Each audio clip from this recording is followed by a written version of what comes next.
This is episode 126 of That Shakespeare Life. That Shakespeare Life is now available on our very own digital app. This app works on your tablet, phone, or TV and lets you explore the history of William Shakespeare with exclusive content, interviews, and documentaries not available anywhere else. You can cook, dance, and play your way through the life of William Shakespeare, all without any commercials. Find out more at cassidycash.com/experience and stay tuned after the episode for even more details. Hi, I'm Robert Stefanik, Assistant Professor of English and Fine Arts at the U.S. Air Force Academy and author of a forthcoming book, Coriolanus and the Death of the Human. Another great method for studying the life of William Shakespeare includes listening to this. It's That Shakespeare Life with my friend, Cassidy Cash.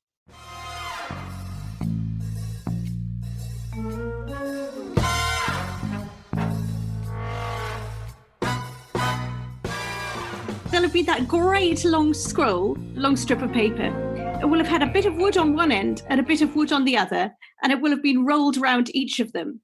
So that actually in one hand, you could hold it and read and sort of turn it in one hand. So it would be a bit like having one of those sort of rolling auto cues or something of your own. So you could actually do it one-handed. And that was in fact the advantage of a scroll or roll of paper. Welcome to That Shakespeare Life with Cassidy Cash. Cassidy believes that if you desire to successfully learn or perform Shakespeare's plays, then understanding the real life and history of William Shakespeare himself is a must. That Shakespeare Life is the podcast that helps you go beyond the curtain of some of Shakespeare's most iconic works and explore the world of early modern England as Shakespeare would have lived it, learning from the writers, historians, and performers who know it best. And now, here's Cassidy.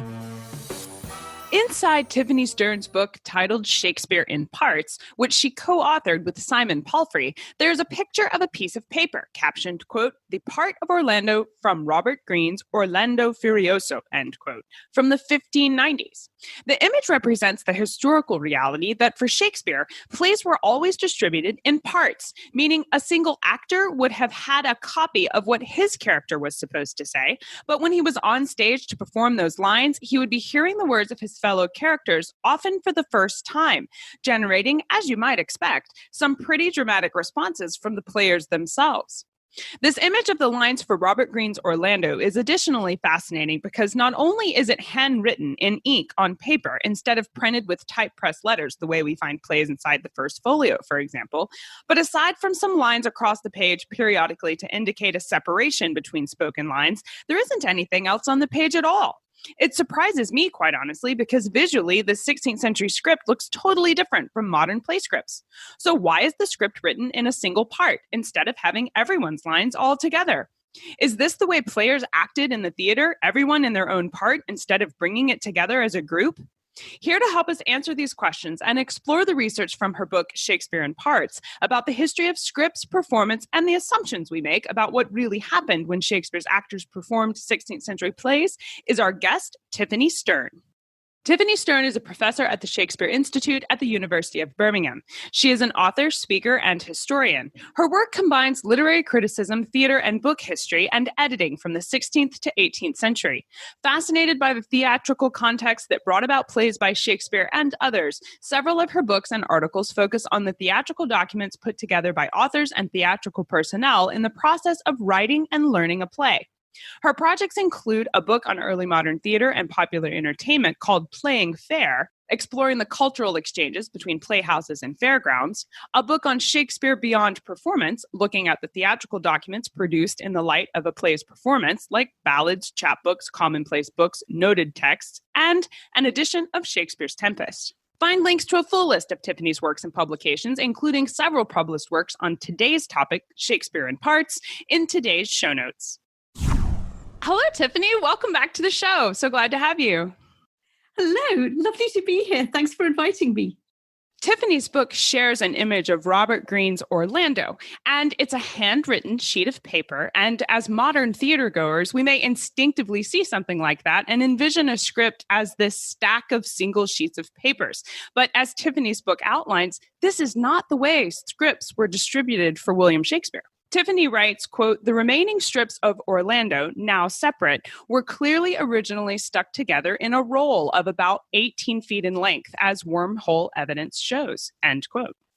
Tiffany, 18 feet seems like a lot of paper to keep track of during rehearsals. Were Shakespeare's actors using these scrolls to practice their parts?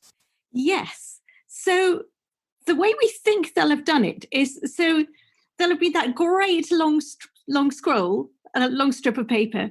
It will have had a bit of wood on one end and a bit of wood on the other, and it will have been rolled around each of them.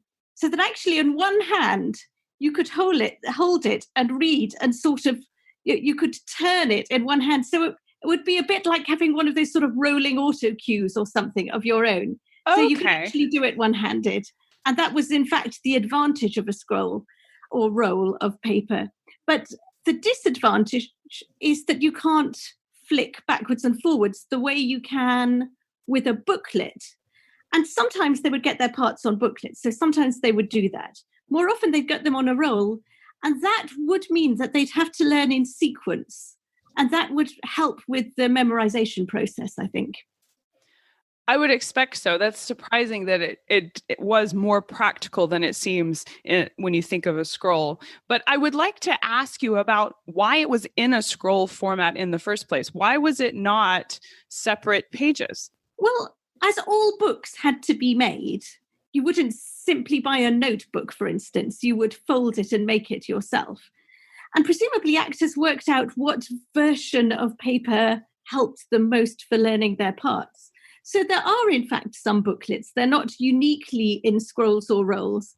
But the fact that we use the term an actor's roll tells us how often those parts were handed out in rolls of paper. And as I say, I think that's a little bit because it helps you with sequence, a little bit because you can use it one-handed, but with a little booklet you need two hands. And I also think one thing that's good about a scroll is that it's harder to compare its size with someone else's. You know, if you're King Lear and you're going to have a fat book against someone else's book, they might feel a bit jealous. But if you've all got a scroll of paper, you can't really see what's going on. So I think that there might be something about that too, that as long as you've got one of those, all plays essentially seem to be about you and your character. Now, you mentioned wormhole evidence specifically, and I think those of us who haven't done this kind of research personally may not fully understand what that means in terms of how you were able to discern it was originally supposed to be a scroll. Okay, so this is the kind of lovely evidence I find really exciting. So these are bookworms, and bookworms just find their way through whatever configuration of paper they have. And just to be clear, we are talking about an actual animal scientific worm here. Yes, a little worm that eats early modern paper. And early modern paper, it wasn't made of wood as our paper is, it was made of linen. And so these are kind of little linen muncher worms. They may relate actually to moths. I think they might be the same or similar to moth larvae. And they munch a clearly discernible hole through whatever paper they have. And one often finds worm remains in books. But what's interesting about the rolls is that to reconstruct them in order to make the wormhole make sense, to follow the path of the wormholes, you realize you have to scroll them up so that it's fat at one end and thin at the other. You can then trace the worm's course all the way through. So that's when research is kind of tactile and amusing. And you can see the path of an ancient bookworm. So it was originally as a scroll, but now it's been separated. Why was it separated instead of kept together? It was separated for studying, I think. It was discovered in the 18th century, and they didn't have the same reverence for evidence in the keeping evidence in the form in which they found it. And they wanted to read it. So I think they took it apart, flattened it out, and read it, and they didn't know what it was either. So we have it in the form in which the 18th century has handed us that early modern manuscript. Tiffany writes about the earliest parts with cues seem to be the Ashmole fragment, an English part from the 15th century in the Bodleian Library. The book goes on to explain how cues are indicated in the surviving text from the time period. Tiffany, I've sometimes heard parts being called cue scripts. Can you tell us what we're supposed to call these texts? Yes. And let me just describe what they're like for someone who hasn't seen one and doesn't know. So what these texts give you are, if you're an actor, they give you your lines, everything you're going to say. And they give you a cue of the last two or three words before each of your speeches. So on stage, you're going to listen out for that cue. Then you're going to say the speech you know follows it. Then you're going to listen out for the next cue. Then you're going to say the next speech. So that's what a part is. And in Shakespeare's time, they were called parts. And they were called parts because they were part of the play, not all of the play. So they're called roles because they're rolled up. They're called parts because they're part of the play. And we still use the term part, but we've actually lost the meaning of part. Now, sometimes they're called cue scripts. And the reason they are called that is to do with my Uncle Patrick. So my Uncle Patrick Tucker is a director, and he had a little company in the 80s that were putting on plays from actors' parts. And no one was doing that at that time. He sort of invented that method, and I then pursued it. But he invented redoing that ancient method. And he called those scripts cue scripts because they're scripts that work by cues. So I prefer the term part because that's a Shakespearean term and because it explains various bits in Shakespeare texts. You know, when Viola says, I can say little more than I have studied, and that question's out of my part, she's talking about a part text. In Love's Labour's Lost, a blister on his sweet tongue with my heart that put Armado's page out of his part, putting you out of your part, making you unable to remember your part text. So I like the term part because it's Shakespeare's, but cue script is a very good term for describing what the thing is. And I can also divide people. People who say part have descended from my work, and people who say cue script have descended from the work of my Uncle Patrick. Now, parts gives the impression that acting was largely improvisational for the 16th century. I mean, they didn't have as much context as we would expect. However, from the example of Robert Greene's Orlando, Tiffany points out that the parts for actors in the 16th century did provide some stage direction. She writes, quote, while certain specific actions may be dealt with in a part's stage directions, many more general movements are either so stock as not to deserve mention or are simply left to the actor to determine, end quote. Tiffany, is the absence of clear stage direction on the page an indication that all action on stage was entirely improvisational by the actor? Or is there an expectation present in the 16th century that actors were going to use some of these stock movements, making it unnecessary to write down the action unless the desire was specifically for the actor to deviate from a standard format? Okay, thank you. That's a good question and a massive one with quite a few bits to it. And my answer will also be brief, but will have quite a few bits to it. So firstly, there were some specific stage directions on actors' parts. But as we have so very few of them remaining, we don't know what they generally are. But say on the Orlando text, for instance, Orlando is told that Argalio weeps. And Orlando is given some instructions about taking an enchanted potion and various other things. So he is given some instructions, but it is strange the instructions he's not given about entrances and exits and blocking and that kind of thing. So for one thing, there were some part-specific stage directions, and they seem to have been different from the stage directions you see in full plays. So, and as we've lost most parts, so we've lost most part-specific stage directions. Now, in terms of stock movements, blocking must have been stock in some way. There's always a sort of crisis when you look at an early modern text and it says something like enter severally, enter separately. How do you know which doors to go from? When it says exit, how do you know which doors to go to? Now, clearly, as that is never stated, there was some kind of stock rule for it. Something like always enter right and exit left, or always exit by the door you entered from, or something that there are. So there's clearly something stock about blocking. There are also stock movements. Farrow Karam-Cooper has written her wonderful book, The Hand on the Shakespearean Stage, about stock gestures. And I've written on tragic feet because I got so interested in stalking, jetting and strutting three really silly ways of tragically walking.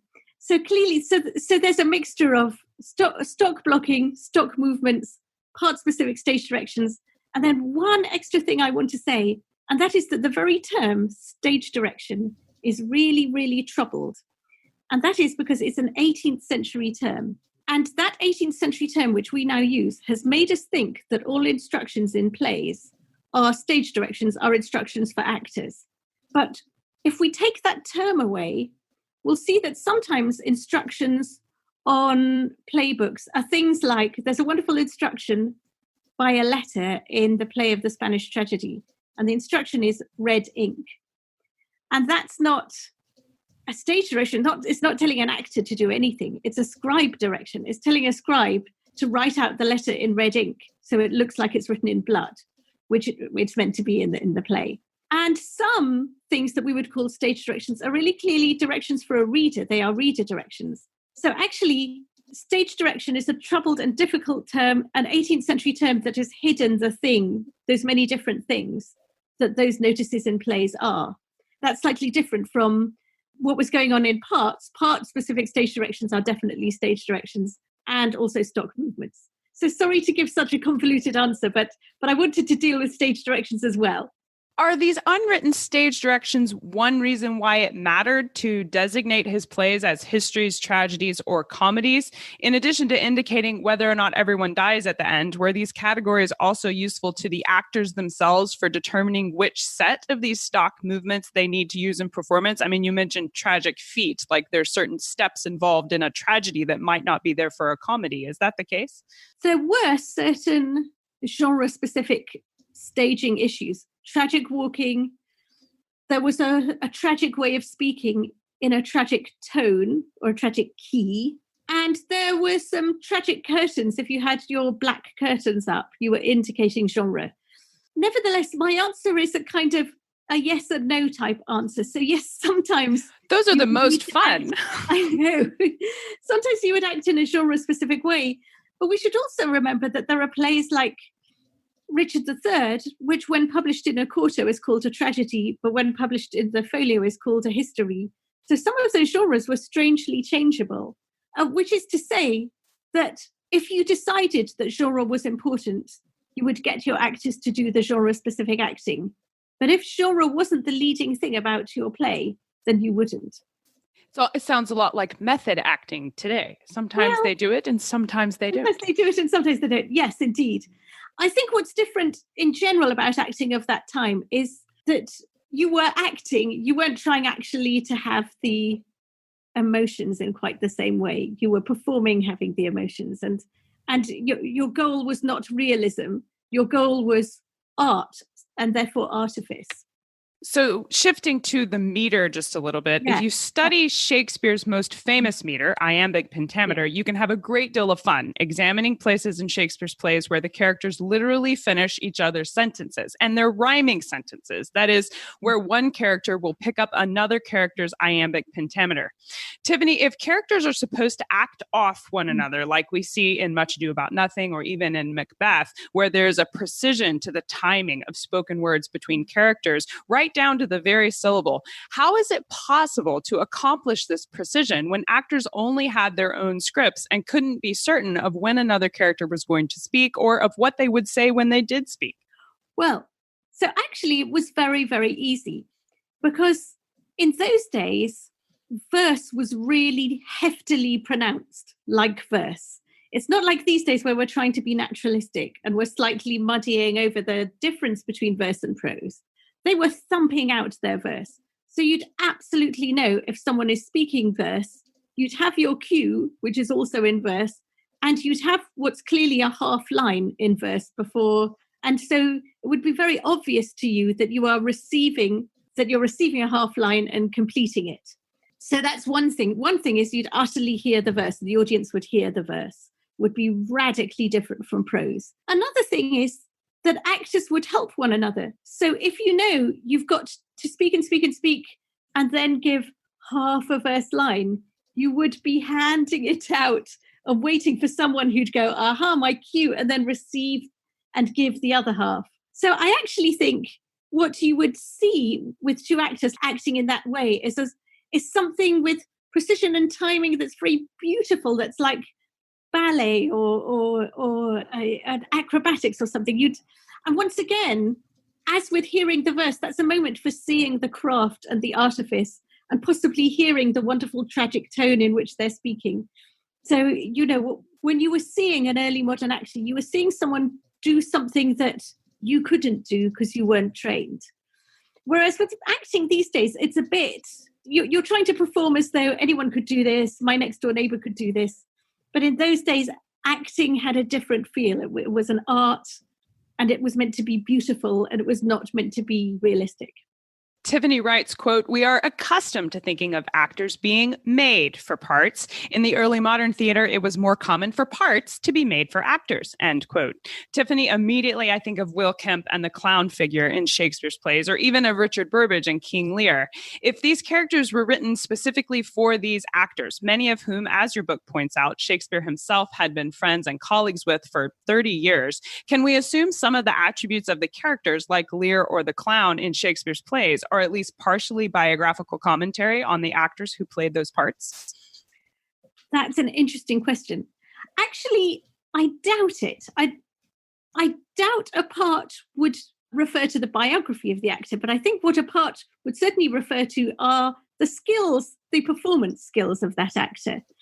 So you can, for instance, see Shakespeare repeatedly writing versions of the same character across various plays, and you can see that there's an actor who can do that character. That doesn't mean the actor is biographically that character. But for instance, Polonius is a sort of garrulous, silly old man in Hamlet. And Duncan in Macbeth is a sort of garrulous, silly old man, you know, and they're both kind of unnoticing and kind of naive. And Menenius in Coriolanus is that same old man again. So I think we may not see something biographic. It doesn't necessarily mean there was an old man like that, but there was certainly an actor who was very good at performing being that person. So I think, and actually if you look across Shakespeare's plays, you often find, oh, there's that feisty lady again. I guess they've got a really good little boy at this stage who's very good at being that person. Given that repertoire companies were a new thing in Elizabethan England, was this kind of early modern typecasting where Shakespeare did use the same person to be the clown or the king or the feisty lady for each of his plays something Shakespeare invented, or was he operating within industry norms when he wrote specific roles for Kemp or Burbage and others? Yes, I don't think he invented it. What I think is the case, though, is that there were no play runs. You didn't repeatedly do the same play again and again and again the way we do now. In a season, you might have to do about 40 different plays, and every day you might have to put on and perform in a different play. And typecasting is really, really useful for that, as well as having to refresh your lines. You don't want to have to refresh a completely different character who wears completely different clothes. So it's really convenient if you know, I'm always going to be the king or the emperor. I own my cloak. I own my crown. I know how to do the king voice. You know, I'll just have to remind myself which play I'm being king or emperor in today. So I think that's one reason why there appears to have been a lot of typecasting. Now, that said, actors who were really, really praised, like Burbage, they were praised for being able to change character. But then again, he was sort of typecast, but he was typecast as kind of leading character, you know, but it seems that there was hefty typecasting in the company, and that makes sense with a rapidly changing repertory but a fixed number of performers. Something that really surprised me in Tiffany's book was when she states that the idea of someone directing an early modern play is anachronistic. Tiffany, does this mean that Shakespeare did not direct the plays he wrote? Yes, it certainly does. Allow me to gasp. No. I mean, in fact, the very idea of a director is a 20th century idea. In the 19th century, we had the actor-manager, who is a bit of a precursor to a director. The very thing that a director does now, a director has a concept, and the concept is often rather different from the play he's been given, or she. So there's King Lear, but your director has decided to set it in war-torn Iraq. Okay, a modern director rivals and tries to replace a playwright. Now, in Shakespeare's time, there were no directors. There was instead a prompter. The prompter's job was just to make the mechanism of putting on that play work. So the prompter was in charge of, if you've forgotten a line, reminding you the line. Also, he was in charge of when to enter, when to exit, when to fight. So he was rather like the conductor. Like a choreographer? Yes. So he handled the mechanics. And then you did the play. So in Shakespeare's time, there was a prompter, and the prompter, who was sometimes called the book holder, handled the mechanics of the play, but had no concept other than to do it correctly. The rise of the director, which is, as I say, it's 19th into 20th century, and that starts when we want to have a character who rethinks what the play is and in some way rivals the playwright and tries to impose themselves, their directorial concept onto the production. Because I'm a bit of a purist, I tend to get annoyed with heavily directorial productions and just say, well, why don't they just do the play that worked for Shakespeare? Me too. I know we would love to learn more about this topic. This is fascinating. What are some of your favorite books and resources we can use to learn more? Okay, so this is a slightly young subject, weirdly, because, as I say, it was sort of invented by my uncle Patrick Tucker, then pursued as a doctorate by me. I wrote a book, Rehearsal from Shakespeare to Sheridan, in the year 2000.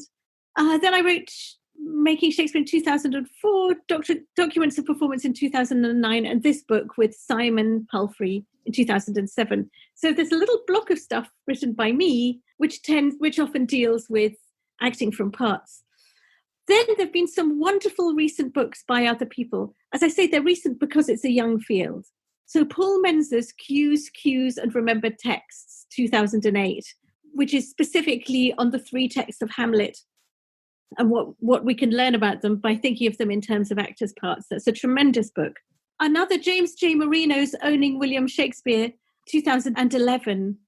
That's a fabulous book. It thinks of actors' parts, but so many more issues, printing houses, all kinds of things that help define the conflicted world of ownership of Shakespeare's texts. And now I'll just put a tiny plug for a book that doesn't exist yet, but will really soon. Oh, exciting. So the wonderful Jakub Boguszek, who was my doctoral student, is about to publish his book called Johnson in Parts, and it's on Ben Jonson, thinking of him in part terms. But remember, folks, there are so many other plays that still haven't been divided into parts and analysed, and you can do that. Because what's great about parts is usually only full texts exist and actors' parts don't exist anymore, but you can create them from the full text. You can create an actor's part, and then you can look and see, how would I analyse that character if I had only my lines and cues and I didn't have all the other information? And sometimes you really speedily see, oh my word, look, I always ask questions. I always speak in threes. I'm very cynical. There are things that immediately become clear when you look at a part, which in the muddle and brilliance of a full play, you don't see. We will link to all of these great resources in the show notes for today's episode. And as you know, we ask everyone this next question here at That Shakespeare Life. And you've answered it on your last visit with us, but I will give you the opportunity to choose a new book for a new deserted island. But the question is, what's the one book you would take with you on a deserted island? My friends in England tell me I'm supposed to allow you the complete works of Shakespeare and a copy of the Bible. So your choice would be in addition to those. Okay. Firstly, I really hope the complete works will be a folio, the first folio, because otherwise it'll be some editor's choice and I'm going to disagree with what they put. Anyway. Okay, so definitely noted. Yes, you can have the folio version. Absolutely. Yes. You'll have to raid the Folger for it or something. But anyway, then I think, I don't want to be boring, but I think I'll then have the first folio of Beaumont and Fletcher's plays, because firstly, I haven't read them all and I want to. And secondly, I'm going to enjoy comparing that folio to Shakespeare's, which you tell me I will have, and seeing what I learned by doing that. And that will preoccupy me on what's likely to be a bit boring, my desert island. And I know how boring it's going to be because I'm in lockdown. That's a decent comparison. Yes. So you'll be well set up there on your deserted island for sure. Well, what's next for you? What are you working on now that you're excited about? Well, I'm going to tell you about two things, if I may, very briefly. So I'm writing a book on product placement in Shakespeare's plays in Shakespeare's time, because it's sort of become clear to me, you know how in Shakespeare's plays, people often start singing and sometimes it seems a bit random. And sometimes you can see its link to the play and sometimes you can't see its link so clearly. And I'm going to suggest that's because he's product placing ballads that you can also buy in the playhouse and vice versa. That there's a whole sale and print thing going on in performed texts. And I'm interested in that. I've got quite a lot of examples of it. And I'm interested in that because we tend to assume that the playhouse and the printing house were kind of at war and at odds and had different aims and had different audiences. But actually, the people, they seem to have been very, very closely conjoined.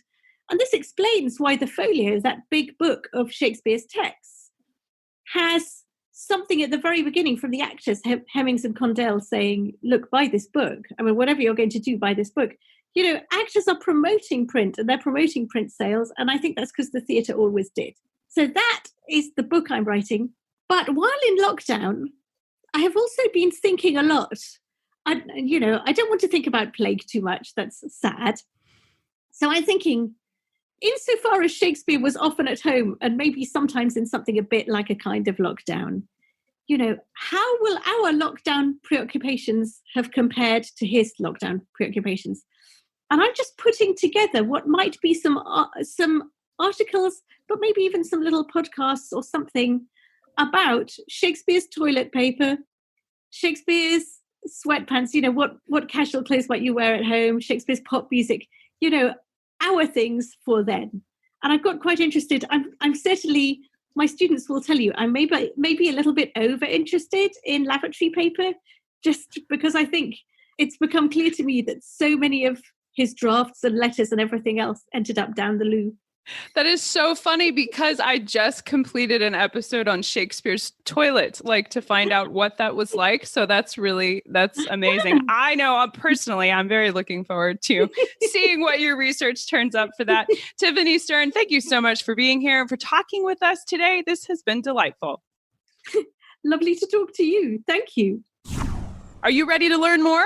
Find links to Tiffany's publications on Shakespeare in Parts, as well as other resources she recommends, along with archival images about the various scripts and parts that survived from Shakespeare's lifetime, all packed into today's show notes.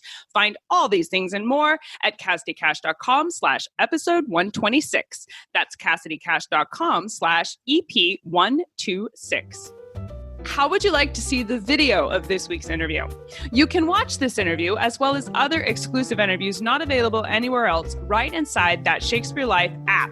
That's right. That Shakespeare Life is now streaming on our very own digital app. We are very excited to make this available. And not only can you stream podcast episodes anywhere you go, but the app contains exclusive content like activities, games, documentary shorts, expert interviews, and animated plays, all free from ads and available anywhere you might be.